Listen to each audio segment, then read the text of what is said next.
Majina naitwa Dr. Kamugisha Elizos Dominic, mganga mkuu wa kituo cha Amani. Tupo hapa Mpunguzi. Jana tulianza Machinga Complex katika kuadhimisha miaka 10 ya utoaji huduma katika kituo cha Amani na pamoja na Nesuda Polyclinic chini ya mkurugenzi wetu ambaye amekuwa supportive sana kwetu, ndugu Charles Ogutu. Tumeona tuifikie jamii hapa Mpunguzi kwa lengo la kuendelea kuhamasisha wananchi, kutoa elimu ya afya juu ya magonjwa ya kuambukiza na yasiyo kuambukiza, lakini pia kuhamasisha wananchi juu ya uchangiaji damu. Wanasema changia damu okoa maisha. Ni neno dogo, lakini ni kweli kwamba unapochangia damu unaokoa maisha ya mtu fulani. Lakini sio hivyo tu, katika kusherehekea hii miaka yetu 10 ya utoaji huduma chini ya Baobab Community Foundation ambayo inamiliki vituo viwili vya Amani na Nesuda, tunaendelea kuhamasisha wananchi juu ya kuepukana na magonjwa yasiyo kuambukiza kama kisukari, pressure, lakini pia kuwafikia wananchi kama ambavyo tumewafikia wananchi wa Mpunguzi ambao pia ni wadau wetu katika hii sekta ya afya. Unajua wananchi wanakuwa na maswali mengi ya kuuliza, na utagundua tunapofika katika mazingira haya tunagundua wananchi wana maswali mengi ya kuuliza na wapo wengi wana shida, na tunajaribu kuendelea kujitahidi kuendelea kuhamasisha, lakini pia kutoa elimu ya afya. Na pia tungependa kuwashukuru jiji ambao pia wamekuwa ni msaada mkubwa kwetu kwa kuendelea kutupa supportive katika hizi siku zote mbili ambazo tumefanya hii huduma ya afya moja kwa moja kwa wananchi. Kwa hiyo tuendelee kuwakaribisha wananchi katika hili eneo hili la Mpunguzi, waje watapata ushauri wa afya zao, lakini pia watapata vipimo vya bure kama vile kuchekiwa sukari na vipimo vya hiari kama vile kuangalia afya ya mwili kwa maana ya vipimo vya HIV. Lakini pia watakutana na daktari bingwa wa watoto kwa wale wenye watoto. Dr. Maria yupo hapa kwa ajili ya kuwaona watoto na pia na kuwaona madaktari wengine kwa ajili ya ushauri mbalimbali wa kiafya. Karibuni sana. Tunasema Amani na Nesuda katika kutoa huduma hii ndani ya miaka 10. Kipaumbele chetu sisi ni kuhakikisha tunasogeza huduma bora kwa wananchi. Kwanza tumshukuru Rais wetu wa Jamhuri ya Muungano wa Tanzania, Mheshimiwa Mama Samia. Kwa kweli amekuwa supportive, na hii ni kwa sababu ana watendaji wake wazuri. Tukianza na waziri wetu wa afya Mheshimiwa Jenista. Kwa kweli wamekuwa supportive kwetu. Na hii pengine tunaweza tukaomba na tutaendelea kushauri especially kwa sababu wananchi wengi wamekuwa wakitumia bima ya afya. Tunazungumzia NHIF. Tunaendelea kuwaomba NHIF wazidi kuendelea kutoa elimu kwa wananchi. Leo tumegundua pia huenda tungeweza kuwaarika hata NHIF kuendelea kutoa elimu juu ya umuhimu wa uwepo wa NHIF kwa wananchi. Tukiwa na wananchi wengi wapo kwenye mfuko wa afya, maana yake hakutakuwa na kizuizi cha wananchi kupata huduma. Kwa hiyo tunaendelea kuwaomba NHIF kupitia chini ya serikali yetu kuzidi kuwafikia wananchi katika sehemu wanazoishi, kuwapa elimu umuhimu wa kuwa na NHIF ili waweze kupata huduma pasipo vizuizi vyovyote. Cha kwanza, tunapogundua kuna mtu ana shida, eneo hili tumezungukwa na hospitali ya wilaya ambayo inaitwa Mloa.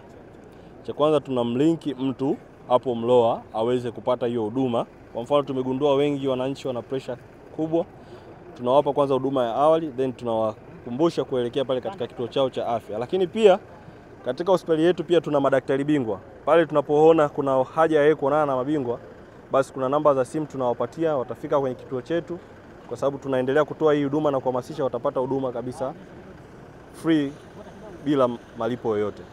Baada ya hapa tunatarajia kuwaona wahitaji.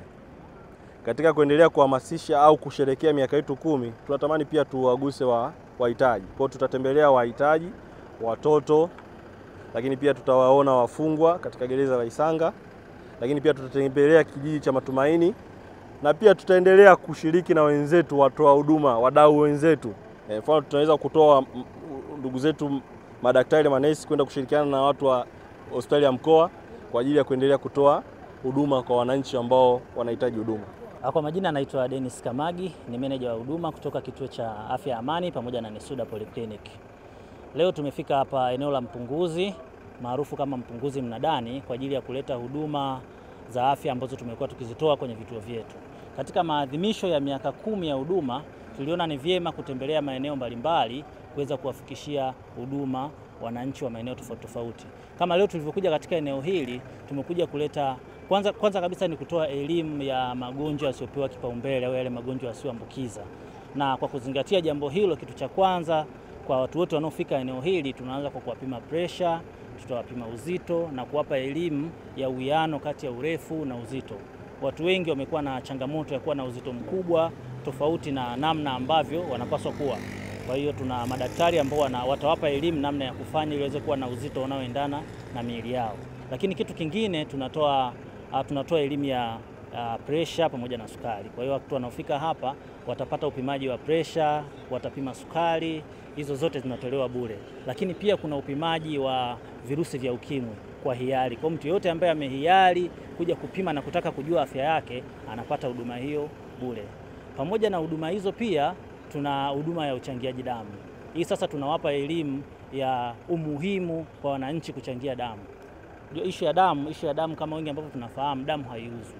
Na kuna changamoto, unaweza kukuta una mgonjwa au una ndugu yako yuko hospitali ana uhitaji wa damu, lakini damu hazipatikani madukani.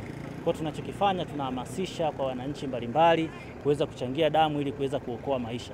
Kama ambavyo watu wa damu salama wana ile kauli wanasema changia damu okoa maisha. Kwa nasi pia tunaungana nao, kama ambavyo tumepata support kubwa kutoka damu salama, kutoka ofisi ya mkurugenzi wa jiji, nasi tumeona ni vizuri tuje tutoe elimu hiyo na huduma hizi katika eneo hili. Okay. Damu ambazo zinapatikana katika eneo hili tunapeleka kwenye hifadhi ya mkoa. Wako watu wa damu salama, wao ndio wana mamlaka ya kuzihifadhi. Kwa hiyo sisi tunasaidiana nao katika kuhakikisha hizo damu zinapatikana, wao wanazihifadhi. Inakuwa tayari kwa ajili ya kuwapatia watu kutoka kituo chochote ambacho wanakuwa wanahitaji. Mwitikio wa watu kwa eneo hili ni mkubwa. Jana tulikuwa pale eneo la Machinga pale mjini, kwa kuna mwitikio mkubwa sana, na leo pia tunaona mwitikio ni mkubwa, tofauti na asubuhi kulikuwa na changamoto ya mvua, lakini kama sasa mvua imeisha na watu wameanza kuja, mwitikio ni mkubwa.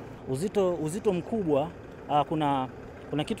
kuna kitu ambacho kinapima uhusiano au uwiano wa urefu wa mtu na uzito. Sasa inapokuwa mtu ana uzito mkubwa, ina maana uzito wake mwili kwa maana ya urefu na uzito vinakuwa havifanani. Sasa anapokuwa na changamoto ya kuwa na uzito mkubwa, anakuwa kwenye hatari ya kupata magonjwa mbalimbali kama shinikizo la damu la juu, au anaweza kuwa na magonjwa ya moyo, au anakuwa na mafuta mengi kwenye damu. Kwa hiyo mtu anakuwa na uzito mkubwa anakuwa na hatari ya kupata magonjwa hayo. Na hiyo tunachangiwa na nini? Sehemu kubwa ya uzito huu inachangiwa na lifestyle yetu sisi, namna tunavyoishi, aina ya vyakula tunavyokula. Mara nyingi tunakula vyakula ambavyo hatuvitumii. Unaweza kula chakula kikubwa sana au aina ya chakula ambayo kwa wakati huo sio kwamba mwili unahitaji. Labda umekula vyakula vya wanga sana usiku, unakula ugali, unakula wali, baada ya kula unalala. Hivyo vyote vinatakiwa ule labda mchana wakati unaenda kufanya kazi kubwa au kazi ngumu ambayo inahitaji chakula hicho. Kati ya watu 10 ambao tumewapima, unaweza kukuta watu 4 hadi 5 wanakuwa na uzito ambao umepitiliza. Naitwa Mpendwa Masaka toka Mtikila. Nimekuja hapa kupata vipimo na changamoto nyingine nzuri. Nimepima damu yangu safi na nimechangia damu kwa kuwasaidia watu wengine. Kitu gani ambacho kimekugusa zaidi kufika hapa mama?